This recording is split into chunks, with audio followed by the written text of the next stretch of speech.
Before the audio book or even the series begins, I'd like to say I apologize that I will very much mess up a lot of words in this. So please don't be mad at me. Preface. This translation of the first book of the Lemegeton, which is now for the first time made accessible to students of talismanic magic, was done after careful collation and addition from numerous ancient manuscripts in Hebrew, Latin, and French by G.H. F.R.A. D.D.C.F. by the order of the secret chief of the Rosicrucian order. The G.H.F.R.A., having succumbed unhappily to the assaults of the four great princes, acting notably under martial influences, it seemed expedient that the work should be brought to its conclusion by another hand. The investigation of a competent scryer into the house of our unhappy F.R.A. confirmed this divination. Neither of our F.R.A. nor his hermetic mole were there seen, but only the terrible shapes of the evil adepts, S.V.A. and H., whose original bodies have been sequestered by justice, were no longer of use to them. On this, we stayed no longer our hand, but withdrawing ourselves and consulting the Rota and books of M and Q, did decide to ask Mr. Aleister Crowley, a poet and skilled student of magical lore, and an expert Kabbalist, to complete openly that which had been begun in secret. This is that which is written.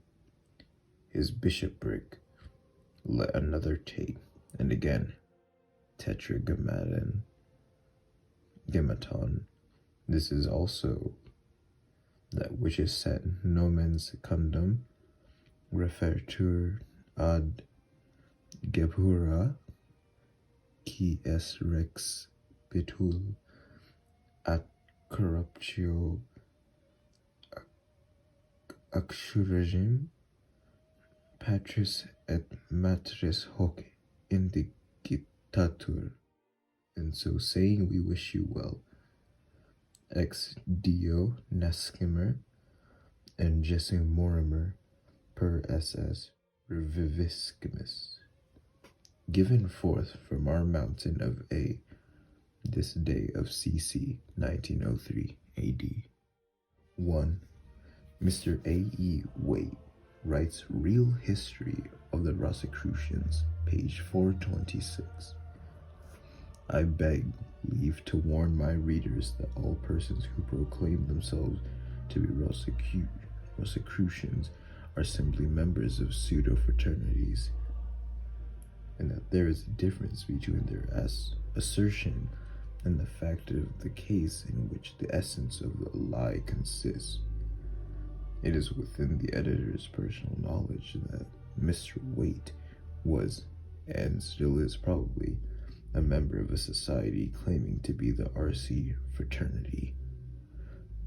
As Mr. Waite constantly hints in his writing that he is in touch with initiated centers, I think the syllogism, whose premises are given above, is fair, if not quite formal.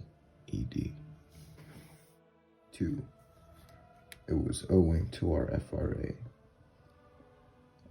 receiving this S.V.A. as his superior and giving up the arcana of our fraternity into so unhallowed a power that we decided no longer to leave our dignity and authority in the hands of one who could be thus easily imposed upon. For by a childish and easy magical trick did S.V.A. persuade D.D.S.F. of that lie.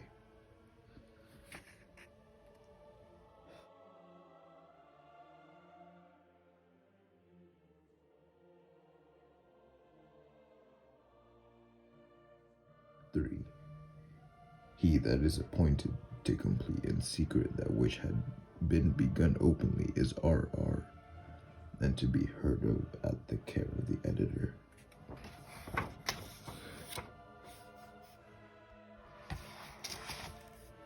Lesser Key of Solomon, Part 1, Goetia. The initiated interpretation of ceremonial magic.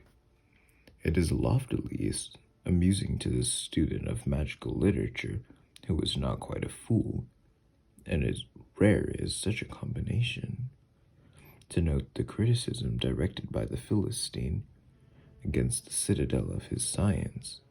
Truly, since our childhood has ingrained into us not only literal belief in the Bible, but also substantial belief in Alf Laya wa Laila, and only adolescence can cure us. We are only too liable, in the rush and energy of dawning manhood, to overturn roughly and rashly both these classics, to regard them both on the same level, as interesting documents from the standpoint of folklore and anthropology, and as nothing more. Even when we learn that the Bible, by a profound and minute study of the text, may be forced to yield up Kabbalistic arcana of cosmic scope and importance, we are too often slow to apply a similar restorative to the companion volume, even if we are the lucky holders of Burton's veritable edition. To me, then, it remains to raise the Alf Laila wa Laila into its proper place once more. I am not concerned to deny the objective reality of all magical phenomena. If they are illusions, they are at least as real as many unquestioned facts of daily life, and, if we follow Herbert Spencer, they are at least evidence of some cause. Now this fact is our base. What is the cause of my illusion of seeing a spirit in the triangle of art? Every smatterer, every expert in psychology will answer, that cause lies in your brain. English children, pace the Education Act, are taught that the universe lies in infinite space. Hindu children in the Akasa, which is the same thing. Those Europeans who go a little deeper learn from the Fichte that the phenomenal universe is a creation of the ego. Hindus or Europeans studying under Hindu gurus are told that by Akasa is meant the Chitakasa. The Chitakasa is situated in the third eye, i.e., in the brain. By assuming higher dimensions of space, we can assimilate this fact to realism, but we have no need to take so much trouble. This being true for the ordinary universe, that all sense impressions are dependent on changes in the brain. We must include illusions, which are after all sense impressions as much as realities are, in the class of phenomena dependent on brain changes. Magical phenomena, however, come under a special subclass, since they are willed, and their cause is a series of real phenomena, called the operations of ceremonial magic. For this, incidentally, is perhaps the greatest argument we possess, pushed to its extreme against the Advaitist theories. 5. Thought is a secretion of the brain, Wiseman, Weisman. Consciousness is a function of the brain, Huxley. These consist of 1. Sight, the circle, square, triangle, vessels, lamps, robes, implements, etc. 2. The invocations. 3. Smell, the perfumes. 4. taste, the sacraments. 5. Touch, as under number 1. 6. Mind. The combination of all these in reflection on their significance, these unusual impressions, 1 through 5, produce unusual brain changes. Hence their summary, 6, is of an unusual kind. Its projection back into the apparently phenomenal world is therefore unusual. Herein, then, consists of the reality of the operations and effects of ceremonial magic, 6. And I conceive that the apology is ample, as far as the effects refer only to those phenomena which appear to the magician himself. The appearance of the spirit, his conversation, possible shocks from imprudence, and so on, even to ecstasy on the one hand, and death or madness on the other. But can any of the effects described in this art book Goetia be obtained? And if so, can you give a rational explanation of the circumstances? Say you so? I can, and will. The spirits of Goetia are portions of the human brain. Their seals therefore represent Mr. Spencer's projected cube, methods of stimulating or regulating those particular spots through the eye. The name of God are vibrations calculated to establish A. General control of the brain, establishment of functions relative to the subtle world. B. Control over the brain in detail, rank or type of the spirit. C. Control of one special portion, name of the spirit. 6. Apart from its value in obtaining one-pointedness. The perfumes aid this through smell. Usually, the perfume will only tend to control a large area, but there is an attribution of perfumes to letters of the alphabet enabling one, by a Kabbalistic formula, to spell out the spirit's name. I need not enter into more particular discussion of these points. The intelligent reader can easily fill in what is lacking. If then I say, with Solomon, the spirit's chimeras teaches logic, what I mean is, those portions of my brain which subserve the logical faculty may be stimulated and developed by following out the processes called the invocation of chimeras.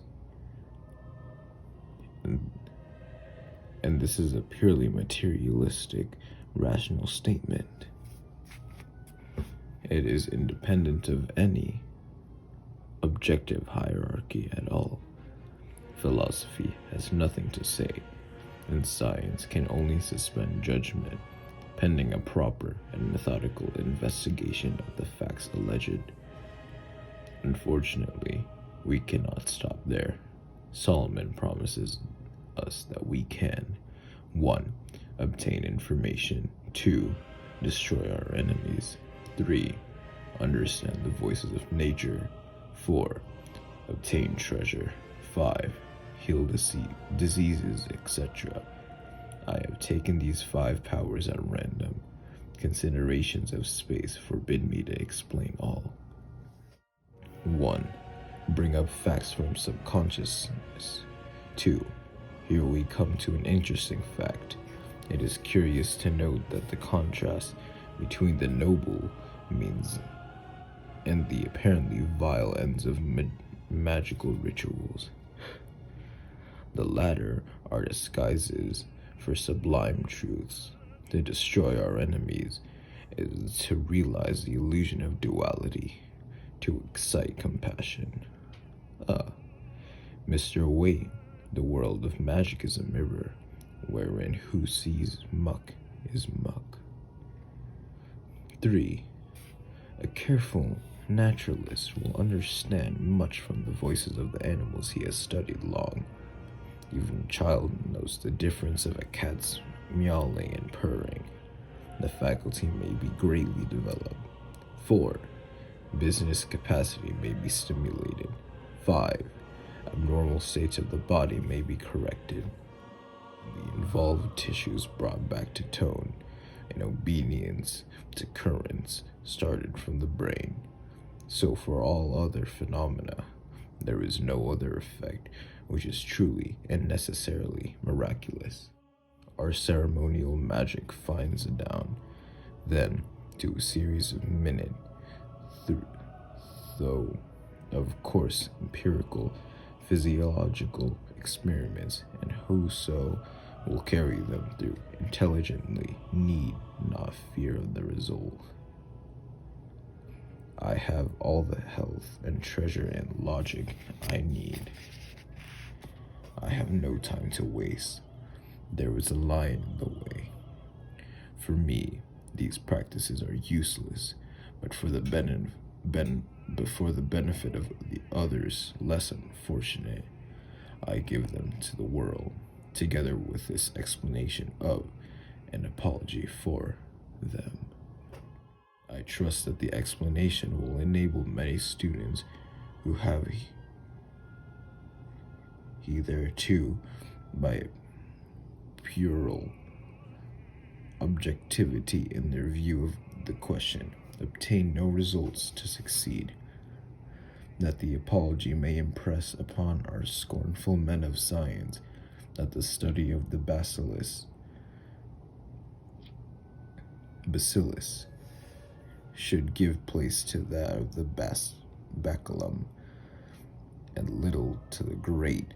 How great one only realizes when one identifies the one with the Mahalingam, up which Brahma flew at the rate of 84 Yohanas a second for 84 Mahakalpas, down which Vishnu flew at a rate of 84 crores of Yohanas a second for 84 crores of Mahakalpas, yet neither reached an end, but I reach an end.